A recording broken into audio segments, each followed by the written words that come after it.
So then we have a sleeper and overrated picks. I mean, who's your sleeper? So I'll go ahead. My sleeper is Nassir Little. He got picked by the Portland Trail Blazers with the 25th pick. And like I said earlier with the Bowl thing about being picked late, there's always a reason, I feel like, why somebody got picked late. Now, there are some exceptions. I mean, Draymond Green, second-round player who's an all-star level. Isaiah Thomas, the last pick in the draft, he's an all-star level player. But there's always a couple exceptions, but there's always a reason why most people get picked late. So I'm not going to say he's going to be this amazing MVP level player or anything, but I think Portland got really good value with trading to get to the 25th pick to take this guy because, yeah, he didn't play a ton in college. He didn't play very many minutes in his 1 year. He's still, to me, he has a lot of potential. He's a big, strong forward type player. Again, I'm mentioning Paul George a lot, but he also is that same size. I think he's pretty raw still, and that's why I think why he slipped. You didn't see much of him last year. He averaged like 10 points a game. He only played like 18 minutes a game, so he didn't play a ton. So people don't have a lot to go off of. But going off of what I've seen and what other people have said about him, I think the value here is the reason why I think he's the biggest sleeper. So, how about your sleeper? So I have Kabengele and Terrence Mann. I don't know how to say Kabengele's first name, but they both came out of Florida State, and the Clippers drafted them both. So they already had chemistry at Florida State. Kabengele is the son of a former NBA player, a Hall of Fame player, if I'm not mistaken. He sort of plays that Montrell Henderson and sort of Montrezl Harrell, sorry, and Kenneth Faried type of style of play of he can play sort of at center, but he also shoots. He's a great teammate. He loves basketball. He genuinely does. Terrence Mann is a great locker room guy. A really good passion for the game. He loves the game. The Clippers, I mean, there's never enough good locker room guys in any sport. Those are crucial to a locker room, and he's great at that. He's a great leader. He led Florida State for, I think, the 4 years that he was there, and he was sort of clutch. I mean, you watched, especially during the ACC tournament, upsetting Virginia in overtime. He shows up in the big moments, and he's a great player and a great person. Yeah, and I think the Clippers, that's what they need. I mean, they might land a free agent this summer. They might not. They beat Golden State twice in that first round of series, so they have some talent even without an all-star. And I think if you add that depth of those two guys, I think that's what they need. They need some depth. They don't really need a certain position, but depth is, I mean, that's what Montrezl Harrell, that's what Patrick Beverley, they were all depth. And when you get just all this depth together, it's good because if a guy goes down, you got guys to replace him. So. And so we have our overrated players. I'll leave mine last. It's a biggie. So mine's also kind of a biggie.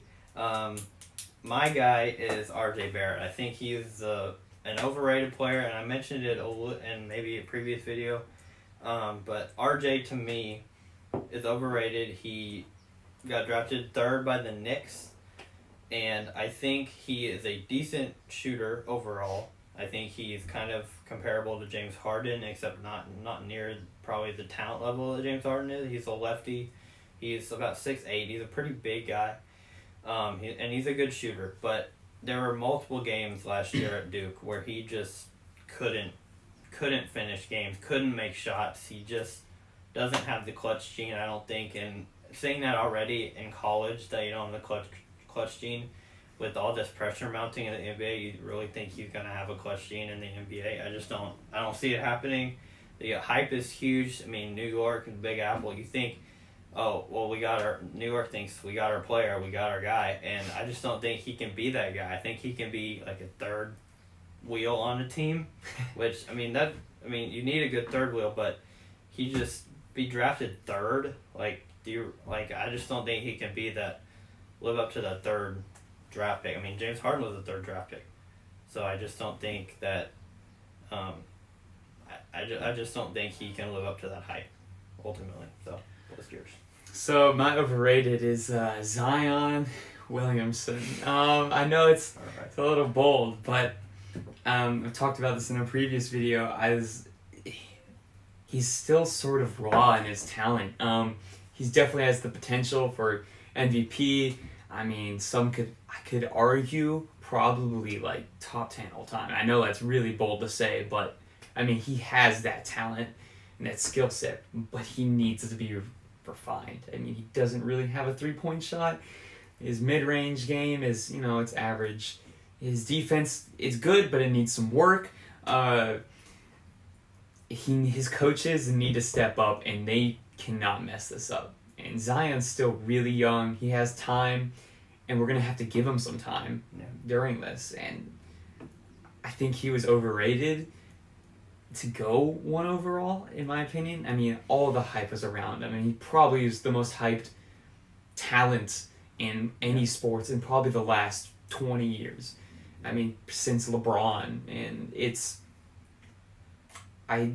I'm not quite sold on him. Even he didn't win the one time he had at Duke when he had 3 top 10 talents on his team. He didn't win at Duke. He lost against Michigan State, which is a good team. I'll give him that. But he dominated the game, but not to the level that I think he should have.